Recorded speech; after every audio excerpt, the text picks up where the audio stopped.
You're listening to Out of the Box with Rosie Tran. Out of the Box is sponsored by hugmetees.com. Spread love, give a hug, hugmetees.com. Guys, check us out on SoundCloud. As always, we are on Stitcher and iTunes, but now on SoundCloud, we have that follow button that we love for you guys to click on. And we actually just had our followers quadruple, which isn't that much because we didn't have that many followers. But I'm excited. Thank you so much for all of you who have clicked on the follow button. And if you can also go on iTunes and Stitcher and subscribe, leave nice comments. We love it. It makes us so happy. I am here today with Kevin Lay, host of the Travel Hacking Podcast. How are you today, Kevin? I'm doing great. Thanks for having me. It is very, very, very hot right now in Los Angeles. Yeah. It's like it's been pretty brutal lately. Plus with the drought and everything, I feel bad drinking this water right now. We're actually shut into my apartment with the doors and windows locked and the air blasting as loud as possible, and I'm still sweating. So we'll see how this podcast goes. No, I think it would be fine. You are a travel hacker. Now, I know a little bit about travel hacking. I was doing a little bit of research before you came in. But for those of you who don't know, what I found online, and tell me if I'm totally wrong on this, is you try to travel as free and cheap as you can using points and other things to make it, I guess, affordable. Or what is the concept? What is behind travel hacking? No, you basically got it pretty accurate. I mean, I leverage a lot of the promotional opportunities through credit cards or earning points for 2x, 3x, 5x, which double or triple the amount of points and miles. From just spending and things like that within my means. And what's interesting is that there's a lot of people that are doing it now, but ever since I started doing the podcast, there's still a lot of people who are either never heard of it or they just haven't tried it before. And what's the best part for me has always been where with these miles and points, I can get free flights. And so, once you kind of get rid of that big obstacle of paying, $1,000 for a flight to Asia or to Europe, if you have a couple, some money in the pocket in your budget, it just kind of enables you to have these awesome experiences. Saving that $1,000 from the flight, you can actually have a better experience traveling abroad. So. Yeah. Now, a lot of people think that you have to have thousands and thousands of dollars and be filthy rich to jet set around the world. And what you're saying is that's not true. Absolutely. Yeah. Because I've done this for quite a while. I actually originally first got inspired by Chris Guillebeau, the Art of Nonconformity blog. And after reading his blog and following him for a really long time, that's kind of really where I kind of systematized everything. So you came up with your own program. Yeah, kind of like its own machine. And then, earning so many thousands of miles and points. I've been to well over 30 countries at this point. So it's been a lot of fun. It's been a great ride. And I just thought, hey, I prefer to talk rather than write. And so I thought I'd start a podcast. You're like, writing is boring. Oh, my goodness. Yeah. And plus with me being Vietnamese, sometimes, I feel like a fob. And so I was about to say, does the writing come out fobbish? Yeah, so I got to make sure I got to conjugate stuff properly. And so I figure I can show my fobbiness in audio rather than in written language. So for those of you who don't know what a fob is, it stands for FOB, fresh off the boat. Right. Are you from Vietnam? Were you born in Vietnam? Are you born here or what? Yeah, well, I was born in the Philippines on the refugee camp. Okay, and so you're on your way out. Yeah, I know, right? It's like my parents didn't quite make it. In fact, the story goes is that my mom was way too pregnant for her to actually be on the plane to go, and so then I actually delayed that. And so, oh my God, they could have been killed by communists, Kevin. Jeez, I know, right? And so then she had to have me first. I know, and then we came to the States, and what's funny is I remember it like around 1998, 99 or something like that, when my parents became U.S. citizens. I had to kind of take this little test to become a U.S. citizen, and I'm like looking at the test, and I'm like, wait, this is so easy. Who's the first president of the United States, really? So that was kind of a cool experience. So how old are you, if you don't mind? I don't mind answering. I'm 28, turning 29 in a couple weeks. So 28. So that means you have been travel hacking for 28 years because you actually snuck on. You got your mom. Yeah. See, you forgot about that. You know, I was born this way. You were like, I'm going to hack my way to the Philippines. Right. You know, it was like en route on like a danky fishing boat in South China Sea. The like original travel hacker. Yeah, ever since 1985. Did you ever think of it like that? No, actually, you're like the first to have brought. You know, yeah. Maybe I was just destined for this. You were. You travel hacked your way into the Philippines. Yeah. How much did you pay for that flight? Nothing. No. My grandmother paid for it. You know, for us to be smuggled off. She was the original Miles. I know, right? No, that's really funny. Now that I think about it, yeah, that's crazy. Maybe, you know, in Vietnamese there's that saying, you know, "Có số," which means like, it's like in your destiny, kind of. Yeah, maybe that's what it is. Oh my gosh, that makes me laugh. Okay, so how did you act? So as an adult, after you did your original travel hack as a child, how did you start travel hacking? What made you decide? Because, you know, I don't do travel hacking as regards to points, but when I travel, I do travel pretty cheap, and I'm one of those people that I plan everything out to save as much money as possible, but then once I get on the trip, it's like no holds bar, and I usually end up spending way too much money. Right. So what was your first experience when you're like, oh, wait a minute, this is a system that I can game or a system that I can create?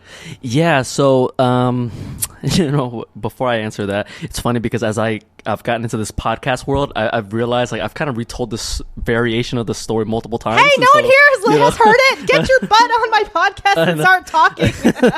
And so then it's like, you know, depending on where I want to start the story, it's kind of like there's multiple variations of it on iTunes. But you know, start on the fun one. The fun version. So in college, I had actually studied abroad a couple of times, and what's interesting about that was I was on such a strict budget that I completely did it off. So what is a strict budget? I want to break it down to numbers because, like, for example, I've had some finance people on my podcast and everything.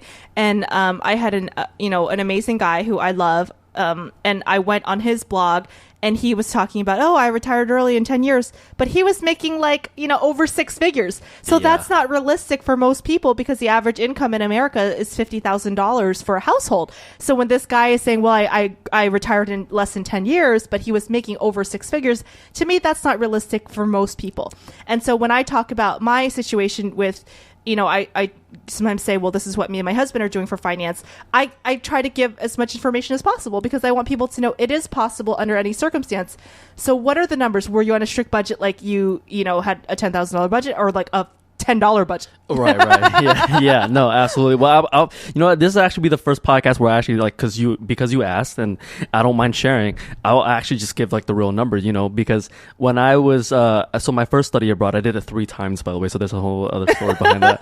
But I actually got a scholarship of $5,000 for 6 months to go study abroad in Hanoi, Vietnam, and so that was a phenomenal experience. But is that considered a lot in Vietnamese dong? I mean, it depends on how you spend it. Like if you're going to clubs all the time and you have like 5 girls dangling on you, then that's gonna add up. But I'm frugal, and so then I'm just like, no girls, but can I get an extra serving of steak, please? So that's kind of how I do it. But that's the thing. Like let me how I want to share this. So I had a $5,000 scholarship. It was the Gilman scholarship. And so did that pay for your school, your boarding, your housing? What did that cover? That was extra money for the research, quote unquote. And so and what kind of research were you doing? I was doing at the time. My proposal was to do ethnography research about the changing climate of like globalization. I know that sounds really nerdy. Okay, so I don't remember anything that I wrote, to be honest with you, but I ended up doing a project on waste management and how that impacts globalization and the global warming and stuff like that. So I'm a bad Viet. I've never been back to Vietnam yet. I've tried to go back 3 or 4 times, and every single time something happens. Ooh. Because my family wants us all to go together. Like, let's go together. I'm like, can I just go? And my mom gets really, really, really mad at me. And she's like, no, we need to go as a family. And then something always happens. This past time, my sister had a kid, so we couldn't go. Oh, yeah. So, but my sister and my mom have gone a couple times. So tell me, is it true or false? Now, you're a very in shape, lovely gentleman. Are you considered fat in Vietnam? I am obese in Vietnam. I'm a giant too, by the way. I'm so tall. It's incredible. And how tall are you? I'm only 5'7", and I'm like a $180, you know. So, do you think it's the GMOs? What's that? Genetically modified foods. Oh, yeah. I mean, I eat different too. I'll smash like 3 bowls of pho in one sitting in Vietnam because it's smaller. Oh my God. I'm scared. I'm scared to go because my sister, who's 5'2" and very, very petite, like 100 something pounds, said she was like the fattest person in the country. You know, you're going to have to get used to people just straight up saying like, you're kind of fat. Like, you know, it's just like, it's just what happens, you know, like even with us, like we're from California and it's like, hey, you're kind of black. It's like, okay, you know, and so like I get it all the time. I've just kind of accepted it, and you know, one of the cool things. So you were the fat American boy. I'm fat and I'm black. Like seriously, it's like, you know, and I'm from California, you know, it's like getting a tan is like kind of the cool thing to do here. It's trendy, but in Vietnam, it's like you got to be white. Like people will be on motorbikes and they'll have like full on gloves up to their elbows. They're covering their faces. Or sometimes if you go to Westminster, you see the little Viet ladies with the full mask on. Yeah, they have like the visor with the sunglasses. It's so true. I mean, that's where I live now, and so I see it all the time, so I guess it's like normal to me now. But yeah, absolutely right. But yeah, to kind of answer your question earlier, so the you know, I was on financial aid, I was on student loans that paid for tuition and all that stuff, but the $5,000 was really for the scholarship, for the flight, and for living expenses. And so with that in mind, like, you know, everything said and done, I had about maybe like $2,000 of play money, and so then you would try to get hostels. You know, the way of traveling is different because you're backpacking, and so then, you know, one of the great things about Southeast Asia is that there are places where it costs you like $5 a night or cheaper even. Mm-hmm. That, you know, it's not the best place in the world. Sometimes it may be in the red light district. Sometimes it's just like a dorm room with like 10 beds. But that's just how I was traveling at the time. Fast forward, you know, I used to work at the Art Institute in Hollywood, in North Hollywood right here. Yeah. So, you know, so basically down the street from here. And so I remember one day, it was like 2009, and I'm like really depressed about work. I'm like driving around this exact neighborhood, you know, being really kind of like, yo, there has to be more to life than this. So you're basically saying my neighborhood makes you depressed. It brings back some memories, but you know, Great, I'm more than willing to replace those memories. But so then, you know, I got into travel hacking, and all of a sudden, you know, when I didn't, you know, I was only making like, my first job out of college was like $45,000 a year. You know, that's not a lot, especially when you're single and you have your own place that costs like $900 a month. There's gas, there's bills, and all this other stuff. I used my first travel hacking credit card it was like earn 50,000 miles after you spend $3,000 in 3 months. So that's 90 days. And that's $3,000 is really easy for me to just spend, obviously, as a young single guy. So you just put basically regular expenses on there. Yes. Yeah. So like car insurance is like huge. Something you know, that's like anyway. 1,000. Instead of using your checkbook, you just use a credit card. Yes. And then paid your credit card. Exactly. So then as long as you pay it in full, that's why on my show, I really talk about, hey, you know, make sure you budget properly and don't just go crazy on your credit card. Right. Like don't just all of a sudden get the credit card and go buy a brand new laptop, you know. But, you know, so basically I would pay auto insurance. So that knocked out $1,000. I would pay, you know, for gas, for, you know, whenever I go out to restaurants or for lunch or something, because you would earn double the points. And the next thing you know, I'd have like over 50,000 miles, and I use that for my free flight. And so then, you know, all of a sudden I'm back in Vietnam hanging out with my buds, and, you know, I didn't even pay for the flight. I ended up coming back. I only spent like $1,000 because, again, I'm frugal. And, you know, just kind of spent money on food and rented a motorbike, and I had a really great time, you know. A year later, I went to Europe. Same thing. I spent a little bit more money because the hotels were a little bit more expensive. But this time around, not only did I get a free flight, but I also got the Chase Hyatt card. I know I'm kind of going pretty fast about this, but the Chase Hyatt card, the cool thing is that if you spend $1,000 within the first 3 months, you get free 2 nights redemption any property in the world. And so then of course I started like searching all these like 5-star resorts and all that other stuff. And basically I stayed at the Park Hyatt in Paris, and it's like the most baller place you can imagine. So there's no restrictions on those. I mean, again, like it depends on which program you're looking at, but specifically the Chase Hyatt Visa card, I think. It was just 2 nights anywhere. Yeah, it's part of the first free nights. You can redeem it anywhere in the world. So then I would recommend the Park Hyatt in Tokyo. They have like a couple baller properties in Bali and the Maldives. I used it in Paris because my second study abroad, I was actually in Paris. And you were still a student at this time. When that trip in 2010, I was working. Okay. But when I was a student back in 2007, I was a study abroad student in Paris. Yeah. Okay. So I know I'm kind of jumping around a lot. I love to talk. My thoughts are always all over the place. But I mean, that's the thing with travel hacking. You can really get these opportunities that you wouldn't normally pay for. Like one night at the Park Hyatt in Paris is at least $1,000. Mm-hmm. I'm not paying for that. I mean, even if I was making 6 figures, I'm not paying for that. Would you pay for it if you were going to get like 30,000 miles from it?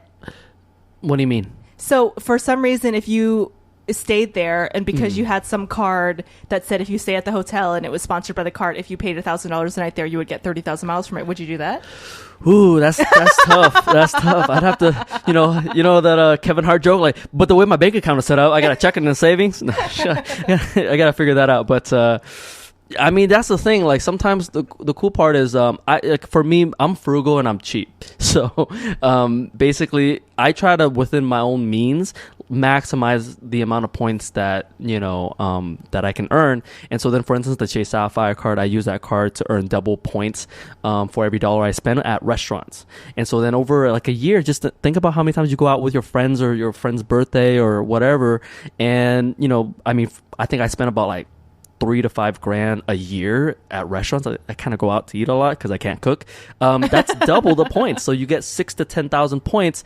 You do that, and in the long run, you have like this pile of points, and you can use it for a free flight for that time when you actually have time to travel. So that's kind of my philosophy behind that. Do you have a chart on your website, your podcast website, or anything that explains the benefits of each card or what the cards work for you best, or do you just talk about it in the podcast? Okay. So I'm building that out right now. I just started. I just finished publishing an award chart guideline to kind of understand how many points you need for certain amounts. Like how many, like if you want to go to Asia, you need X amount of points, or if you want to go to Europe, or if you just want to go from LAX to New York, how many points do you need? And so the award charts, they're all on the airline websites, but I mean, not a lot of people are gonna go spend to each time. one, like 5 different websites. Yeah, right. So then I have like a one-stop shop. Actually, it's travelhackingpodcast.com/charts plural, and that's where I have like the listing of all of the redemption links. And so yeah, I mean, general rule of thumb, from coast to coast, whether it's LA to New York or Seattle to Florida, it's about 25,000 miles round trip.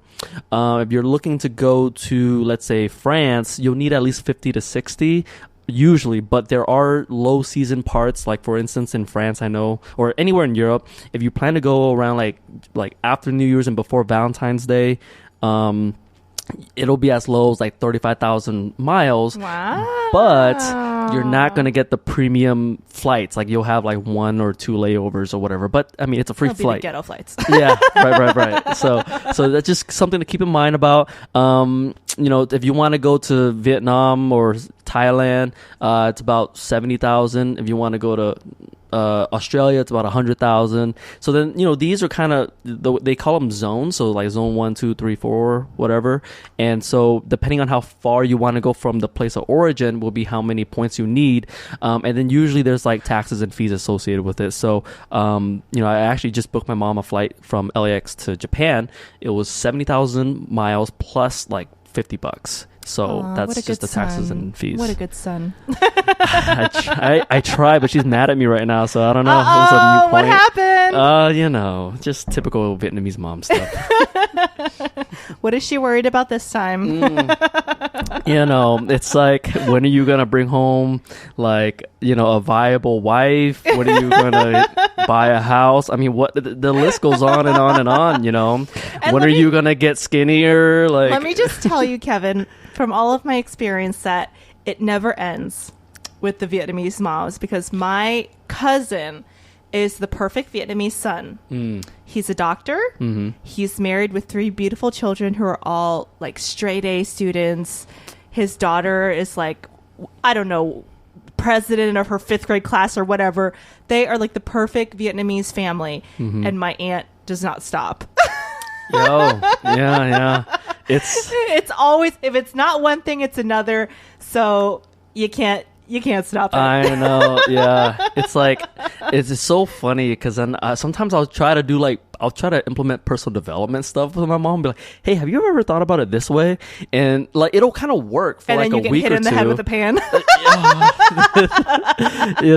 You just can't, Rome wasn't built overnight. And so, God bless her though. But she's awesome. I mean, the funny thing is whenever people meet her, they're like, wow, she's like the sweetest woman ever. And I mean, she works at the Asian Garden Mall. And so then, shout out to anybody who's ever looking to buy a wedding ring, because she'll just sell it to you. Because she gets no commission because Vietnamese business owners are cheap.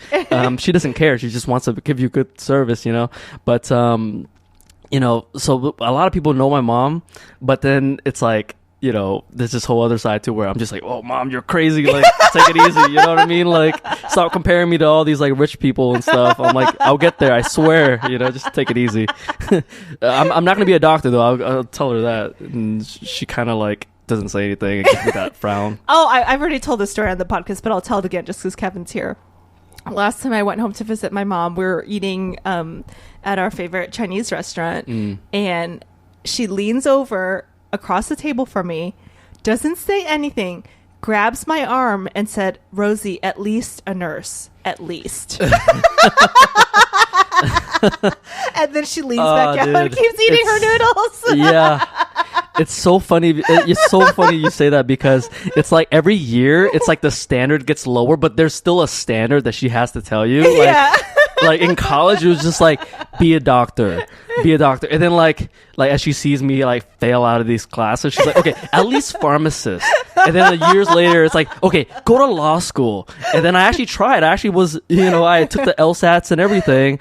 And just right before I was going to go, I didn't go. And she's just like, okay, just go get your master's in something. Go be somebody, because I'm tired of seeing you here. No, this is what she really means. Kevin, I need something tangible to brag to my friends about. And they don't know what travel hacking is. So go get something. I know, right? Yeah. It's funny because like after podcast movement, because I was on a panel there, they put my picture in the little pamphlet, and I was just like, Mom, look, here, take a look. I am kind of somebody. I mean, I'm not making money yet, but here you go. Like, this means nothing. I know, right? So I just left it on like on the dining table, and it's still there. Just like, okay, just a reminder. Like, I'm doing something. I swear.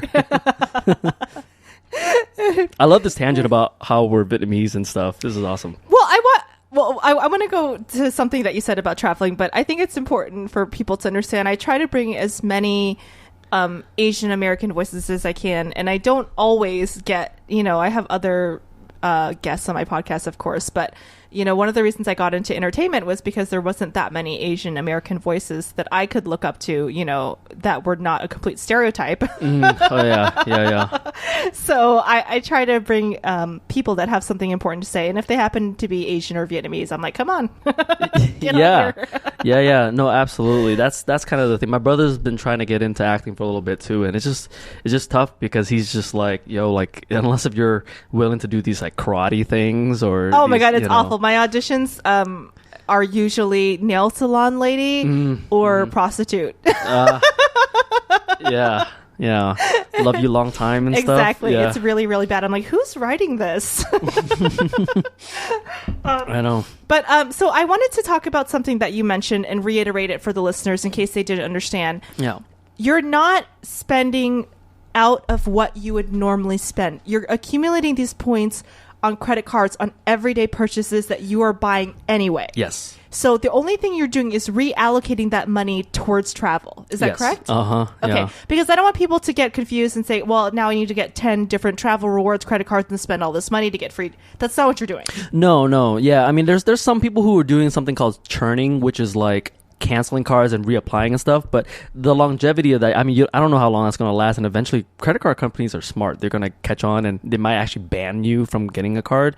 And so, like, for me, I'm more of a long-term thinker. Like, I have one card I use for gas because I get double points for every dollar I spend on gas. Beautiful, right? One card for restaurant purchases, another card for like office supplies, and so then I'll even leverage that. Like, for instance, the Chase Ink Bold card. If you use that at an Office Depot, you get 5 points for every dollar. So then, for Christmas gifts, if I'm gonna give someone like a Starbucks gift card, I usually buy it at Office Depot instead of somewhere else. Thanks for the pencil, Kevin. Yeah, yeah. And then you're so thoughtful. I mean, it's only $5. I mean, and you get 5. I got 5 on it. So. And now, does this hurt your credit report or credit score to have all these credit cards, or does it help you? Oh, okay. So there's different components to your credit score of how it affects it, and one thing, just to quick summary, I mean, I can talk about this for hours, but utilization rate is really important. And so then as long as, so like, let's say if you have like 5 cards and in total it adds up to like $5,000. If you use 50% of it, so like 2,500, that's 50% utilization rate. So as long as you have that low, that's really important, because then your score will maintain itself. And if it's high, that just basically means you're not paying off your cards and you're maintaining a balance over time. So let me explain those to people that might not understand why it's good. So the reason it's good to have less than 50% is because the credit card companies want to see that you're financially responsible. Mm-hmm. If you're over the 50%, it looks like you're spending more than you can afford to pay down. Is that correct? Yes. Yeah. Mm-hmm. Okay. Yeah. Numbers don't lie. So, And so like for me, I just try to make sure I educate myself as best as possible about my credit score. Creditkarma.com is great for that. MyFICO.com is great for that.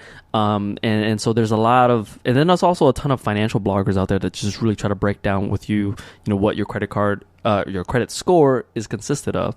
And so then I try to understand that. And then in my execution of travel hacking with credit card offers, I probably like maybe once a year I'll apply to like 1 or 2, maybe 3 cards, but I try to do it at one time, because then there is another component called the hard pull, which for instance means every time you apply for something, they pull your record to see what, to evaluate your credit worthiness. Though that the amount of pulls that happens, it stays in your record for 2 years. So then if today I applied to 3 cards, 2 years from now, 3 pulls will disappear, and that'll increase my score. But if I all of a sudden just like shoot from the hip and apply one today, a month later, apply another one, and then 6 months later, pulls, and it's making it. It'll drag it down a lot. Yeah. So what about if someone has really bad credit and they're like, I'm broke, I've got bad credit, I can't do travel hacking. Is there any workarounds or any ways to improve their credit that you would recommend? Oh, okay. So, I mean, that's the thing. Like, I know someone that recently went through a bankruptcy, and it's amazing how after a bankruptcy, they'll still send you a bunch of credit card applications. Because they're vultures. I know. Yeah. But I mean, just give yourself some time. If you prove your credit history in about 2 to 3 years, I've seen people apply for like credit cards and they get it and they still get the bonus. So, when there's a will, there's a way. I mean, that's the thing. A lot of it just takes time. I actually know someone that went through a bankruptcy and then like 2 years later bought a house. And so it's not impossible. You know what I mean? They might probably not get preferred rates, but that's a whole other 20% thing. APR. Yeah. But I do want to add also, like, if you're not a fan of credit cards, because again, I'm not trying to pump it, because there are people I understand that are very anti-credit cards. There are ways to earn points without ever flying or using credit cards. For instance, there are like shopping portals. Every major... That sounds very matrixy. Yeah, I know, right? So like if you go to like United.com, they have like a mileage plus program where you can like buy stuff online, like for instance, through like their Sephora. Program or something? Yeah. So if you have a United account, you log in, you go to their shopping portal, and let's say you shop at Sephora. If you shop at Sephora between now and the end of the month, you get 4 points for every $1. And so then you can click on their link. It'll send you to the Sephora site, but because it's tracked through the United portal, you can buy stuff online, and you can use a debit card. But because you did it through that portal, you get 4 points for every dollar. And so then you can kind of leverage certain things, and so what I end up doing is I'll window shop at the mall, see what I like, and I know what I want. And so then I just buy it online. So is that kind of like using an Amazon link or something if you are supporting someone's website or supporting a certain entity, but you're supporting yourself basically by getting those points? Yeah. I mean, I don't know what the back channels are like. I don't know how much United charges Sephora or any of that stuff. But I mean, as a consumer, you get 4 points for every dollar. They also have a lot of other promotions too, like I don't know, like for all the boyfriends out there, like, there's a lot of like Teleflora, I think it's called .com. For flowers? For flowers. Yeah. 15 points for every dollar you spend if you do it through the shopping portal. And so then if you think about it, if you buy $50 in flowers, times it by 15, that's how many points you get over a span of a couple years. Next thing you know, you can get a free flight. So that's awesome. How often are you traveling these days? So I kind of like an addict was traveling a lot after I had quit my job in November. And so I've been gone most of like December until I want to say like April. And then I went on another trip in June. Moving forward, I'm not going to plan any major travel as much because I want to work on my podcast and also some other things. But I mean, I try to have one big epic trip a year. I mean, I went through this phase where when I was working, around here, I didn't travel for like 2 years, and that kind of drove me nuts. And so then that's why I have a policy now of at least leaving the continent once a year. So yeah. You talk about being frugal, and I want to talk more about that because a lot of people, I travel quite a bit, not as much as I would like to, and definitely not as much as you do, but I hear a lot of people saying, oh, it's just so expensive. It's just so expensive. So travel hacking looks like it covers some of the hotels and some of the other expenses, the airfare. What do you do when you're running around abroad? I mean, what I do is I try to cook half meals or cook breakfasts, and then I'll go out for dinner, or, instead of having 3 meals out, because you can go to wherever you're traveling, they have grocery stores or markets, or, if it's a third world country, they even have open markets. Yeah. So you can buy food. Yeah. But what are some of your ways of being frugal to make sure that you're not spending all that money? Because that can add up if you're not smart. Yeah, absolutely. Before for me, I don't like that feeling. Maybe because I'm Vietnamese, but I always hated that feeling of like that scarcity. It's like, I don't like, don't do that because it's expensive. Like I always hated those limitations. And so for me, I intentionally earmark certain spending. And so then let's say, if I was going to Paris or Barcelona, I'll pick 1, maybe 2 restaurants that I have to go. It's like a splurge. And so then as long as I have that in mind, that I know that I'm going to probably spend 30 to 50, maybe even 100 euros at this one restaurant, but then that's something to look forward to. And let's say for example, in Barcelona, there's like a huge market in the middle of the city. You can go grocery shopping if your place allows it. You can cook. My go-to, especially when I'm in a hurry while I'm traveling, because I want to see places, street food vendors, and especially in Europe, the $2 wine bottles, a baguette, which is like €1, and some cheese and some salami. That costs you no more than like €7. So for $10, €7 is about like $9 or so. That will last you like the whole day, because you're gonna be drunk. You're gonna be eating salami. You're gonna be eating amazing cheese that for some reason is like illegal in the States, which is like the dumbest thing ever. And amazing bread. I mean, I'm that dude that walks around with like a huge baguette whenever I'm in Europe. So. First of all, I'm having a baguette flashback orgasm right now, because those baguettes, I don't know what the heck they put in them. I have never had a baguette in America, even at European bakeries, that taste that good. I don't know what they put in them. It's called fresh. It's called, like, it was probably made that morning by like the real baker. Oh my god, it's so good. I think the best sandwich I ever had was in France, and it was in a small town, and I think I was doing a travel abroad, and my travel abroad mommy made it for me. And it was, I'm sorry guys, I gotta tell you about the sandwich because it was so good. It was some type of like extremely high quality deli ham with spinach, brie on a baguette with orange marmalade, which sounds like it wouldn't go with those things. Like, it just sounds like it wouldn't go together. It was literally the best. I have fantasies about that sandwich. Dude, that marmalade just topped it off for me. It just seems like it wouldn't go together, but for some reason the orange marmalade mushed in with the brie. It was like the best sandwich I've ever had, and I can't find it again. I did that too when I went to New York. I found a pizza place. I had a friend that was living there. I said, "Oh, I got to take you to the best pizza place in New York," and I was like, "Sure, whatever." And he took me to some dive hole in the wall. I wasn't paying attention at all, the name or anything, and to this day, it was like the best pizza I've ever had in my life. I'm like, "Where's the place? Where did it go? What is it?" Yeah, like that takes me back to because when I was in December, I was in Paris for a little bit, and there was one particular friend. She wasn't into pate, and she says she hates it or whatever, right? And so then I just kind of sprung it. I brought it to the hotel room. I went to go get a baguette, of course, my bottle of wine, some cheese. But instead of getting the salami, I got like the €1 package of pate. And it's because you're Viet, because they always put pate on banh mi. Yeah, but she's Viet too, but she was just being a hater. But yeah, and so then I got that, and I also got this jar of it's like tomato sauce with eggplant. It's like, I don't know, I know in France. What you're talking about. Yeah. I can't find it here for some reason, but so it's like in a small little jar. I mean, that's the thing with like the jar of that and the pate. It usually lasts you the whole day because it's a big piece. And so I just took a fork. Why is it so good? It's like disgusting / delicious. It's like pickles to me. Pickles are like, they're really good, but they're kind of gross. Yeah. You spread it onto the bread, and oh my god, just have a ball with it, and that your cholesterol goes up like 200 points. Yeah, but you're gonna walk it off. You take the metro, you walk around the city, you take in the sights. Oh my goodness, I think I lost weight out there. I definitely gained weight. I always gain weight when I go to Europe because I go to all the bakeries and I order the eclairs. France. I gotta get the mille-feuille.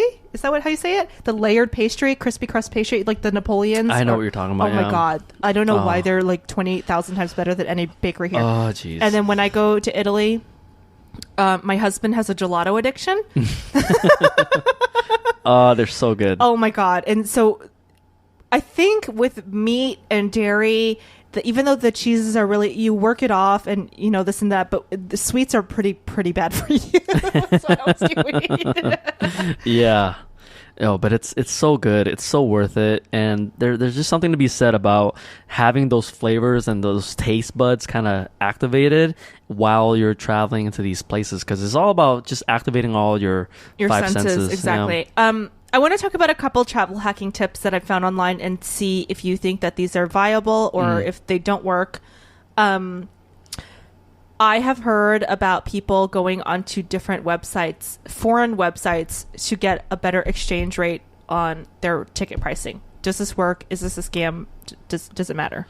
That's a loaded question. So say right now the pound is worth more than the dollar. So say I was in Europe and I went on, and I looked, on orbits.uk or whatever, and they said United Air had the cheapest flight. But instead of going to unitedair.uk, I would go to unitedairlines.com because they usually adjust the price, but sometimes there's some, maybe you can save $50 or $20 or something like that with the exchange rate. Does that work? Yeah. I actually have a buddy who tested this.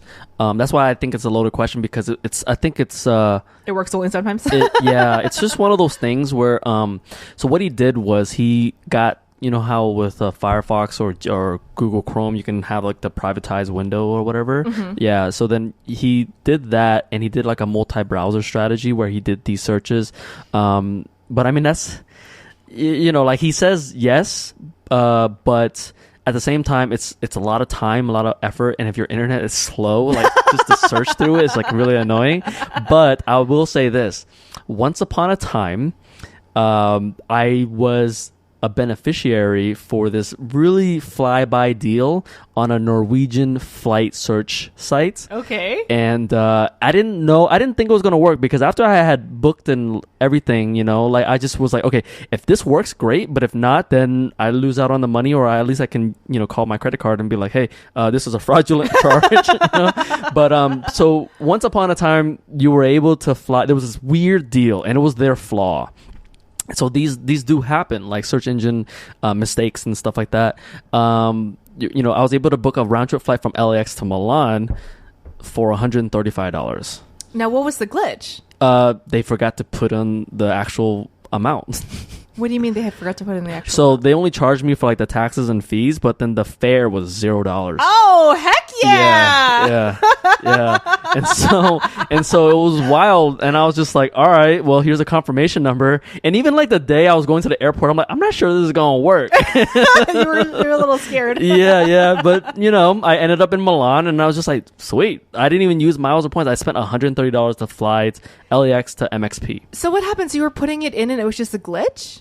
It was, and then you just clicked approve. So yeah, so I follow a couple of these forums. There's like flyertalk.com. There's boardingarea.com, and I'll give you the links for them.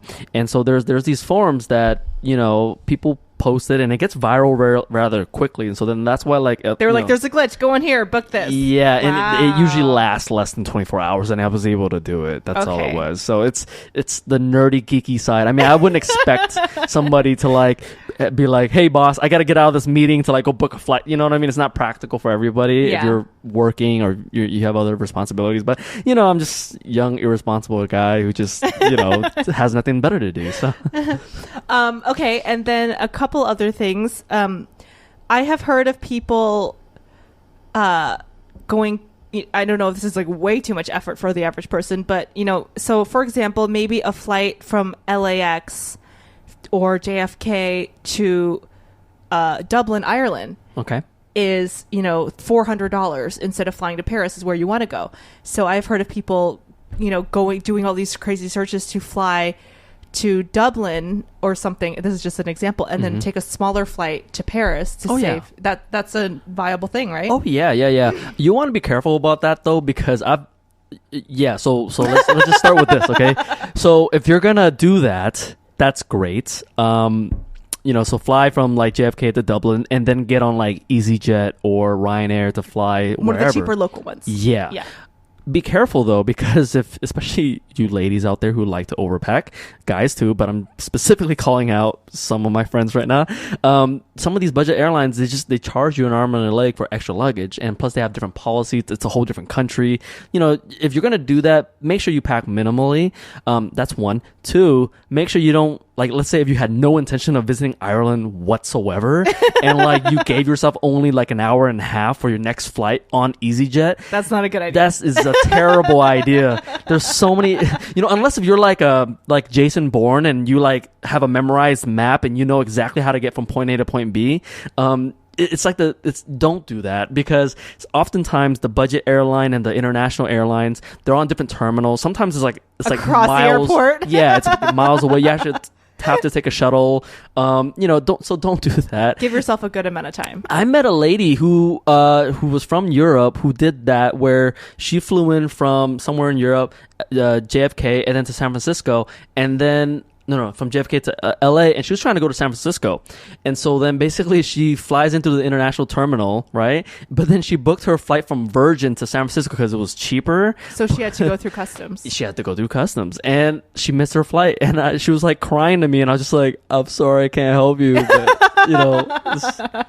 that's the thing. So you really need to think it through, almost as if you're an FBI agent, you just have to really know all your stuff. Just really plan everything out. Yeah. So if you're not a good planner, it's not a good idea. But if you are a good planner, then it's good. Or just enjoy Ireland. I mean, go get a Guinness.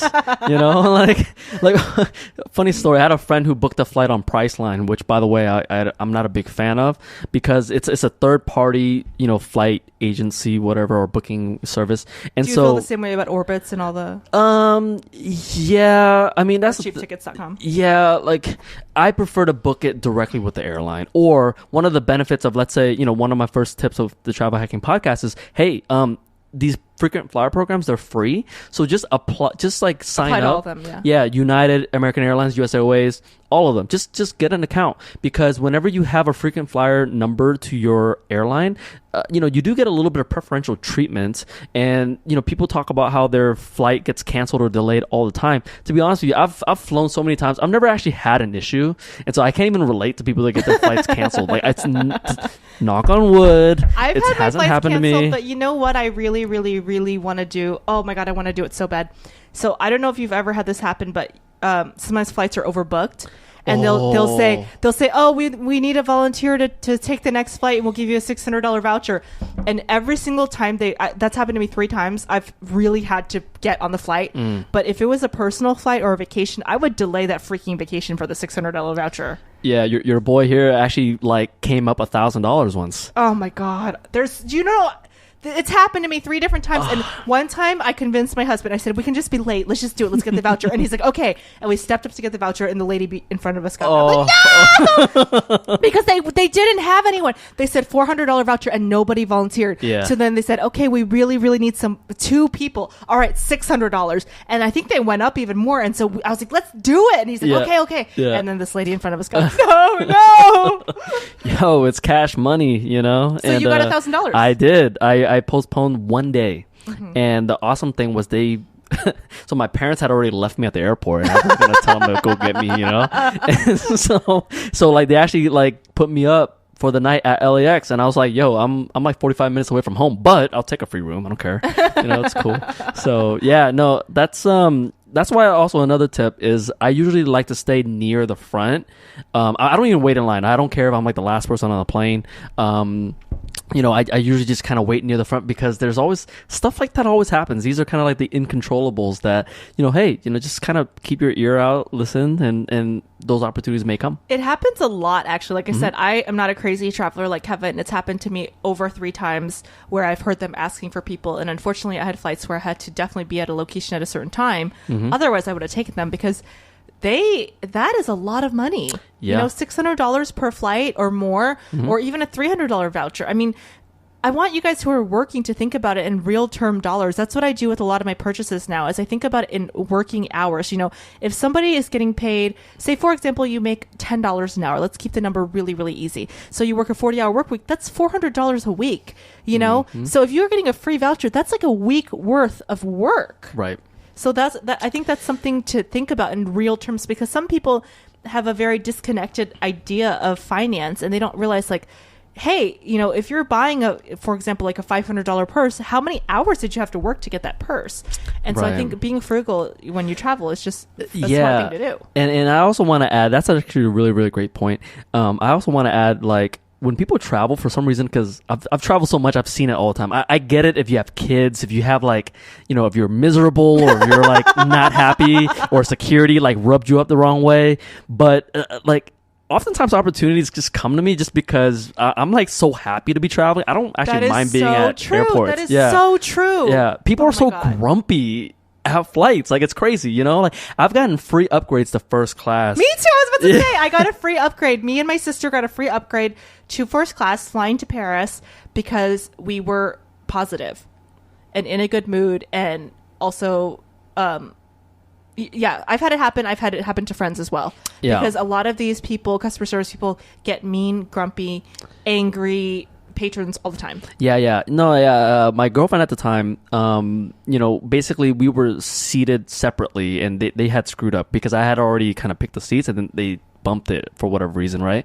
And I just walked up to her, and I mean, I kind of told a fib, but I was just like, you know, we're like going out for a honeymoon, blah, blah, blah, blah. Like, is there any availability? Like, I mean, how much more is it going to cost me? I'll do whatever it takes, you know? And then what they did is they bumped me up to like the business class for free because they were like, oh, well, there's seats here and you guys can sit together. We want to make sure you're happy. And like my first point, because I was a freaking flyer, they had my account number and all that stuff. They're like, oh, you know, and we'll just take care of you because you're a part of our frequent flyer program. Yeah, no, that happened to us as well. Another time, me and my husband were seated separately, and we had asked, well, is there any way we can get seated together? And, you know, we were friendly, and sometimes the smile goes a long way because people are very grumpy at the airport. Oh, my goodness. Yeah, that's why I have my Bose headset on, and I just kind of like zone everybody out, read my book, because people are so grumpy. I don't understand. Like, there's something to do with like this claustrophobic kind of environment. People just get rude. Like,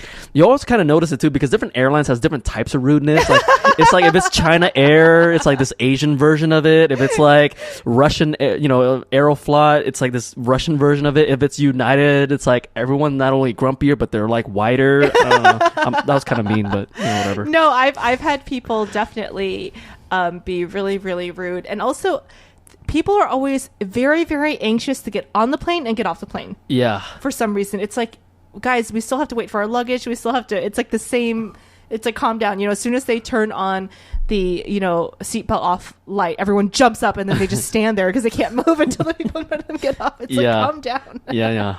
And the same thing with, getting on the plane. People are just so anxious to get on the plane. Yeah. So I think a lot of people have, maybe they don't travel as much as you and they get travel anxiety. But guys, it's okay. Just breathe. Okay. Just breathe. Breathe. Listen to some music. One of my favorite things to do is I'll have my Bose headset on, and it's I apologize to anyone who sits around me because they probably hear my music because it's blasted on so loud. But I have like the hardest rap songs on, and it just makes me feel like because I'm a huge basketball fan. Like players get introduced into at the beginning of the game. It's like I just feel like $1,000,000 walking out of the plane as there's like music, and I just imagine people like my name getting announced. I don't know. I'm weird, but I just try to keep it fun like that, and it just makes the time go by faster as you're traveling. You're going to a new place, like Louis C.K. said it best. It's like things are so amazing, but people are like upset or pissed off or however he said it. It's like you're able to fly and go somewhere. I think he said something like we have more than we've ever had, and yet people are still complaining. Oh yeah.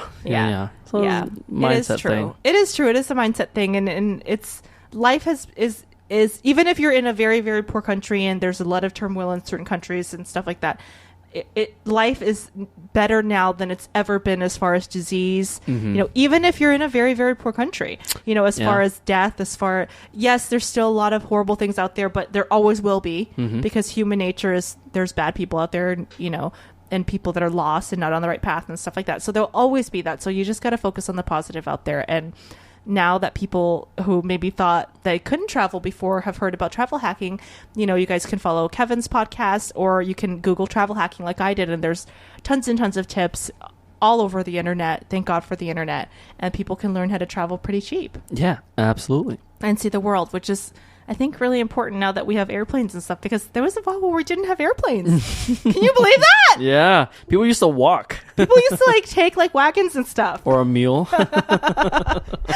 So we got to wrap up. How can people find you, and what's going on with Kevin? Yeah. So travelhackingpodcast.com. I'm in Stitcher, iTunes, SoundCloud. Yeah, I mean, if you're interested in that, take a listen. If you have any more questions, feel free to reach out to me. I mean, I'm pretty accessible at this point, so I don't mind. No big name, blogger or podcast or anything, but as far as like the future, I mean, I'm just trying to build this brand and trying to be as helpful as possible. And I just love podcasting. I mean, I was just at Podcast Movement, got inspired by a bunch of people, and there's a lot of opportunity if you're wanting to be a voice in something that you're passionate about. And so that's what I'm trying to do. And up next in my travel adventures, I mean, I want to visit my brother in Japan. What's your brother doing in Japan? He's teaching English. That's awesome. Yeah. So that's why my mom gets to go first. So so you just sent her. Yeah. I just used my miles for it, but she kind of tapped me out, so I gotta regain some of the miles. I know, right? But I really want to go to Nepal. I really want to go to South Asia, like India, Myanmar, Burma. I just want to say before we wrap up, do you have any concerns or fears traveling to any specific parts of the world? Being an Asian male, or being, maybe different than maybe if you went to Africa or something and you really would stick out. I mean, even though you're black in Vietnam. Right. Are there any parts of the world that you would say, maybe not for the average traveler? Or I mean, I don't know. I still really want to go to North Korea, but I don't know about that right now. What are the actual travel? Are there travel sanctions? People can go or they can't go, or what? Yeah, Americans can't go to, or you're not supposed to go to Cuba unless you have special permission. North Korea you can, but I'm not. I don't know. That's slippery slope. I mean, let's not go into that. But yeah, I mean, there's certain places that are just not as safe right now, especially in the Middle East and stuff. But that's kind of the thing. after you've traveled so much, for me, I of course safety is very important. I think especially if you go to different places that are like third world, and you shouldn't be somewhere at night and stuff because there's just not lighting. For instance, But you could fall into a ditch. Yeah, no yeah. medical. Fortunately for me, I've been able to, the one or two times I've gotten into a little bit of trouble, I've been able to kind of get out of. But and what about the language barriers? It hasn't been an issue, or? No, my really crappy Spanish and French kind of works sometimes, or sign language. Yeah, I mean, to be honest with you, like that's the thing. One of the great things about travel that it'll teach you is that like you're not as afraid anymore. Yeah. Like you just kind of like, I don't want to just make it sound like as if you just go with the flow and you don't care, you don't plan. Of course you care, and of course your safety is the utmost importance. But then you realize like you become more solutions oriented, and you become much more sharp when things arise. But then also you kind of learn that like sometimes all it takes is just a bribe, and that's just the reality of it, right? So and sometimes it just takes a smile too. Oh yeah. And also a little bit of effort goes a long way. Whenever I travel, I try to learn a couple words in that language, and people are pretty friendly. Most people, I would say, a lot of the world speaks English. And yes. a lot of the world that doesn't speak English can figure out what you want by pointing and grunting. Yeah. Just, oh man. And that's the thing. The food is the ultimate equalizer too. If you're willing to try stuff and eat, and, that'll break down a lot. Like, I want to say like the majority of the barriers, and people they'll just welcome you with open arms for sure. Yeah, and I think if you're pretty shy to go on something super adventurous, most major areas in touristy areas, it's especially if you're in a poor country, it's safer than dangerous, because they're not going to, especially countries that are poor, because they want the tourism business, and it's not, they're not going to have a touristy place in the hood.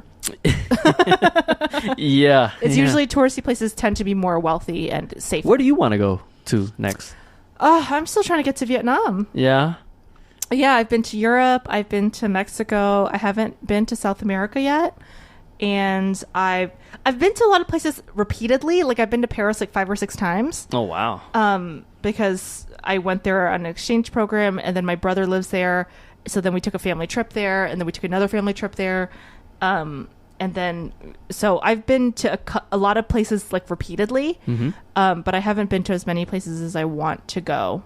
So I'm trying to make it to Vietnam. Yeah, you should. It's fun. I think you'll have a great time. I think especially for anybody who is like 1.5 generation or second generation, there's something really, really meaningful about going to your motherland roots country. I've definitely, like, I don't know, like it's meant a lot for me, but also it's part of my identity and my personal growth, and you end up learning about yourself in ways that you would not if you just never went. So I have a friend who went to Peru for the first time. He's Peruvian. Mm-hmm. And oftentimes it's so amazing how the things that he shares is very similar to what I went through. And when I think you went back to Vietnam. Yeah, and that breakthrough, I think it's great for personal development. If you've ever had those kind of lingering questions about like who you are and all that other stuff. My sister went, and my Viet is pretty. Out of my 3 sisters and my brother, I think I speak the best Viet.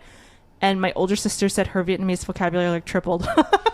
Yeah. She's like, oh, all this Viet that I had. She said all this Vietnamese that she had in her head, but she didn't know it was there, like came out. She's like, oh, what? How did I know how to say that? Yeah, it's dormant back there. Especially all of like our parents is yelling and cursing. That's funny. Yeah. Well, thank you so much for being on the podcast, Kevin.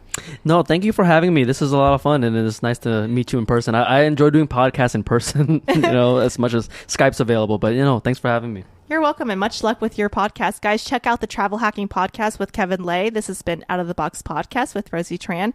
Don't forget to check us out on soundcloud.com/outoftheboxpodcast.